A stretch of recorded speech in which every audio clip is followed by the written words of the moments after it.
Hello everyone, welcome back to my YouTube channel. নমস্কাৰ মই তৰালি আৰু মোৰ YouTube channel তৰালিৰ আখল ঘৰৰ অন্য এটা ৰেচিপি ভিডিঅ'লৈ আপোনালোক সকলোকে স্বাগতম জনালো। আৰু এতিয়ালৈতো আপোনালোকে গমে পাইছে আজিৰ ৰেচিপিটোনো কি হ'ব। হয় মই আপোনালোকৰ বাবে আজি লৈ আহিছো কেৰেলাৰে বনোৱা এটা আচাৰৰ ৰেচিপি। হয়তো এইবিধ আচাৰ আগতে বহুতে খাই পোৱা নাই, সেয়ে যোনে খাই পাইছে কমেণ্ট এটা কৰি জনাবচোন। বাৰু এতিয়া বেছি দেৰি নকৰি ৰেচিপিটোৰ ফালে আগবাঢ়ো আহক। এয়া আপোনালোকে দেখিলে মই প্ৰথমে কেৰেলাখিনি ভালদৰে ধুই ললো। পিছে কেৰেলাৰ আচাৰ ময়ো আগতে খাই পোৱা নাছিলো। এদিন মোক দাদাই ক'লে যে কেৰেলাৰ আচাৰ বনাবিচোন, খাই বহুত ভাল লাগে।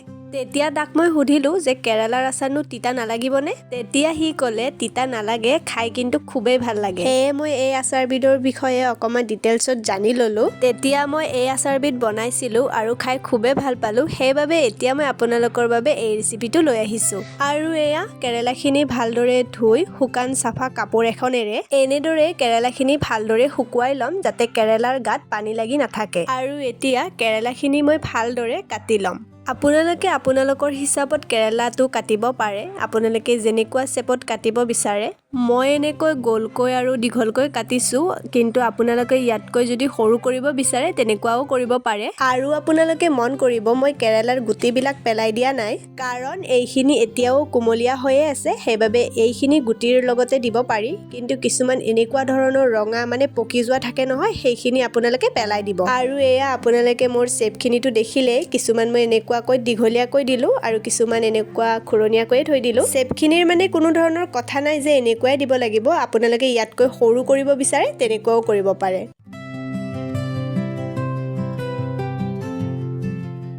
আৰু এতিয়া কাটি থোৱা কেৰেলাখিনিত প্ৰায় 2 পৰা 3 চামুচমান মই নিমখ যোগ কৰিছোঁ। আৰু এইখিনি ভালদৰে মিক্স কৰি প্ৰায় 4-6 ঘণ্টামান এনেদৰে এৰি দিব।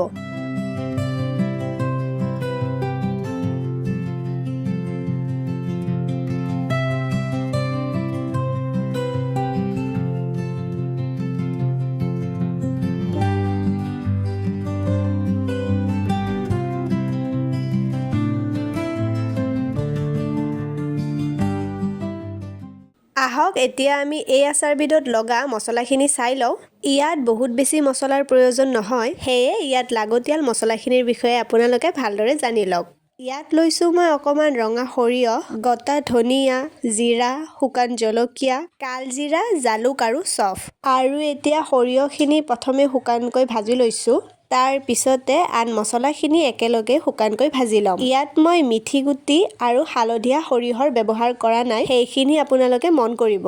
এতিয়া মই শুকান জলকীয়া, জালুক, জিৰা, ধনিয়া আৰু চফখিনি শুকানকৈ ভাজি ল'ম। এয়া মই লৈছোঁ ৰঙা সৰিয়হখিনি, এইখিনি প্ৰথমে মই মিক্সি জাৰত পিচি ল'ম। সৰিয়হখিনি ভালদৰে মিহি হোৱালৈ এইখিনি পিচি ল'ব। বাকী মছলাখিনি বহুত বেছি মিহি হোৱাকৈ পিচি নল'ব।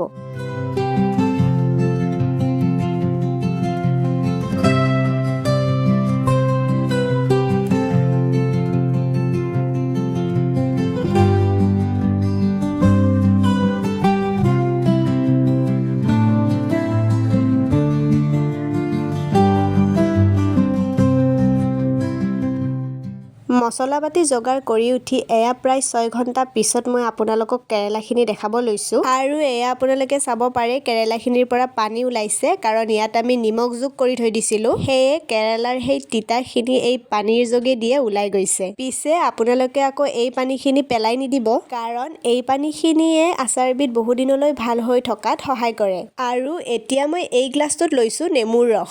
ইয়াত মই 2টা নেমুৰ ৰস লৈছোঁ আৰু এইখিনি এতিয়া কেৰেলাখিনিতে ঢালি দিলোঁ। ইয়াৰ সলনি আপোনালোকে ইয়াত ভিনেগাৰো যোগ কৰিব পাৰে।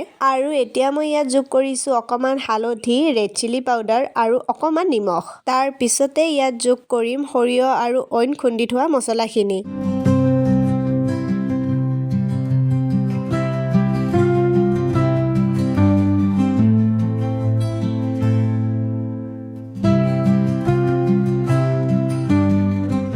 প্ৰথমে আপোনালোকক দেখুওৱা মছলাবিধৰ এটা মছলাৰ নাম মই কোৱা নাছিলোঁ আৰু সেইখিনি মছলা নাছিল, সেইখিনি হ'ল এয়া গুড়। গুড় মিঠাইখিনি মই মিহি মিহিকৈ কাটি লৈছিলোঁ আৰু সেইখিনি এতিয়া ইয়াত মই যোগ কৰিছোঁ। আৰু এয়া কালজিৰাখিনিও এতিয়া মই ইয়াত যোগ কৰি পেলাই এইখিনি ভালদৰে মিহলি কৰি ল'ম। এই আচাৰবিধ পিছে তেল নিদিয়াকৈও এনেদৰেই খাব পাৰি। কিন্তু অকণমান তেল দিলেহে যেন মনটো শান্তি হয় নহয়নে? সেয়ে মই এয়া লৈছোঁ অকণমান মিঠাতেল। আৰু এই মিঠাতেলখিনি এতিয়া মই অকণমান গৰম হ'বলৈ দিম। তেলখিনি ভালদৰে গৰম হোৱাৰ পিছত এইখিনি ঠাণ্ডা হ'বলৈ এনেদৰে এৰি দিব। আৰু অকণমান ঠাণ্ডা হোৱাৰ পিছতে ইয়াত মই আধা চামুচৰ সমান ৰেড চিলি পাউডাৰ যোগ কৰিছোঁ। আৰু এতিয়া মিঠাতেলখিনি সম্পূৰ্ণকৈ ঠাণ্ডা হোৱাৰ পিছত কেৰেলাখিনিতে ঢালি দিব।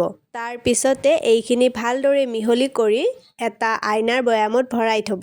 এইখিনি আচাৰ পিছে ৰ'দত নিদিয়াকৈও খাব পাৰে। কিন্তু 5-6 দিনমান পিছতহে ইয়াৰ আচল জুতিটো আপোনালোকে ল'ব পাৰিব। পিছে ভিডিঅ'টো যে আপোনালোকে ইমান দেৰিলৈ চালে, মোৰ চেনেলটো ছাবস্ক্ৰাইব কৰিলেনে? যদি এতিয়ালৈ আপোনালোকে ছাবস্ক্ৰাইব কৰা নাই, প্লিজ ছাবস্ক্ৰাইব কৰি ল'ব।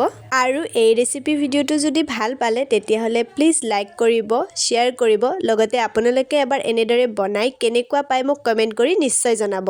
আৰু এয়া আমাৰ আজিৰ কেৰেলাৰ আচাৰবিধ ৰেডি হৈ গ'ল। আশা কৰিছোঁ আপোনালোকে এই ভিডিঅ'টো চাই ভাল পালে। তেতিয়াহ'লে আজিলৈ আহোঁ, আকৌ লগ পাম অন্য এটা নতুন ভিডিঅ'ৰ সৈতে। ধন্যবাদ।